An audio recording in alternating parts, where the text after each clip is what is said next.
welcome back to my channel. Hope you're all doing well out there. And today we're heading back to another John Carpenter film, although this one's very early in his career as well. But before we get into that, do me a favor, like, comment, and subscribe.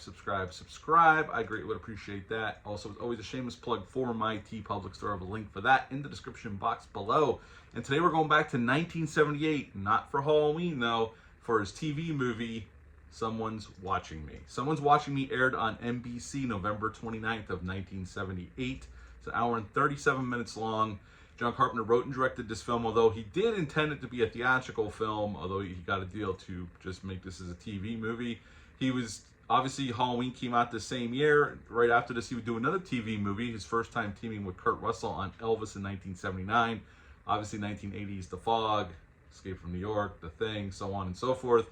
In this film, we got Lauren Hutton as Lee. She is moving into a brand new apartment in LA and starting a new job at a television news station. Daniel Birney plays Paul. He is a love interest for Lee. We have Adrienne Barbeau as Sophie. She works at the TV station that Lee has got a job at. And Charles Cypher is a Carpenter regular. He has already worked with him twice on Assault on Precinct 13 and Halloween.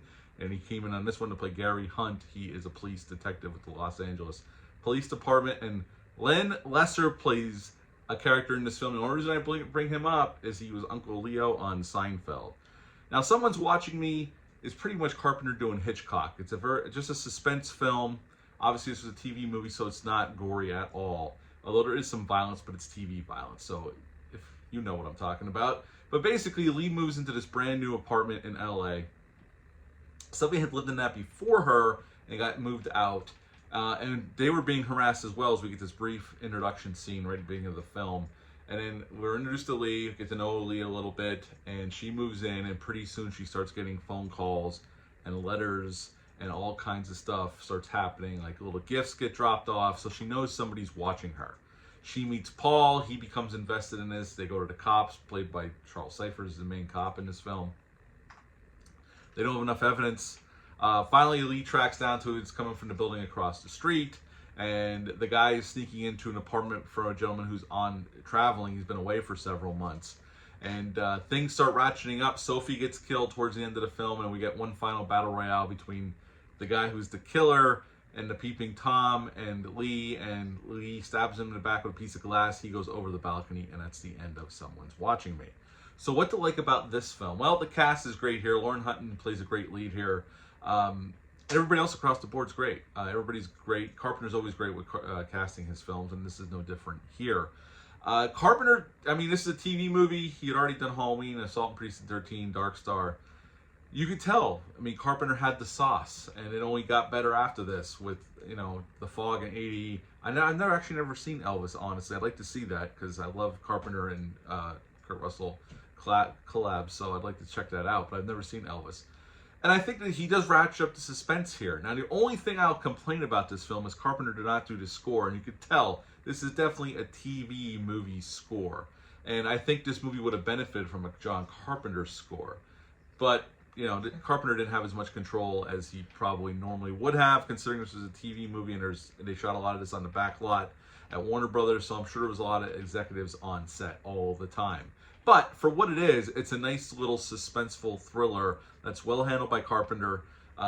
There's some nice shots in this film. You know, Carpenter definitely showing those Carpenter-isms and even parodying Hitchcock a little bit in this film. And again, it's very well acted, and he definitely builds to a nice suspenseful finale. And at the end of the day, I really like this movie. It's not Carpenter's best movie, but it's definitely a solid piece of suspense cinema or TV movie. It's definitely one of the better suspenseful TV movies, especially of that period. Now, this movie actually been hard to track down in the U.S. for 2 decades, unless you saw it upon its initial viewing. And I don't know, sometimes these movies would get in syndication, but back then there was no other channels really. Cable TV wasn't really a thing just yet. So this went like unreleased outside of that TV showing. In Europe, it got a VHS release. It wasn't until 2007 when Warner Brothers released this on DVD. Now we have this Blu-ray from Scream Factory. It's been out for a little while now. And if you want to watch this movie, you've never seen it, it's streaming on Tubi for free. God bless you, Tubi. We absolutely love you. You're the best. Again, like I said earlier, the script was originally written to be a theatrical movie. You know, Carp got offered by NBC to come make it there, and he took it and made a TV movie, and it's a pretty damn solid one.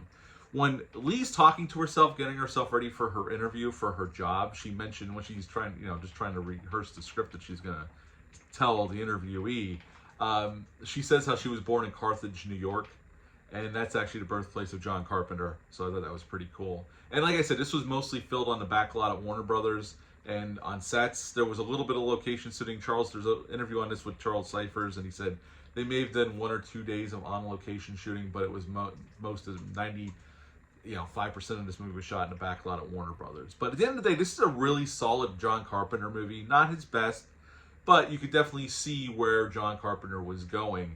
And I would give Someone's Watching Me an 8 out of 10. 8 out of 10 for Someone's Watching Me. Have you ever seen this one? Leave a comment down below. Let me know. Hit the thumbs up. Hit the subscribe button. Share this video. I greatly would appreciate that. That's it for this one. But until next time, bye.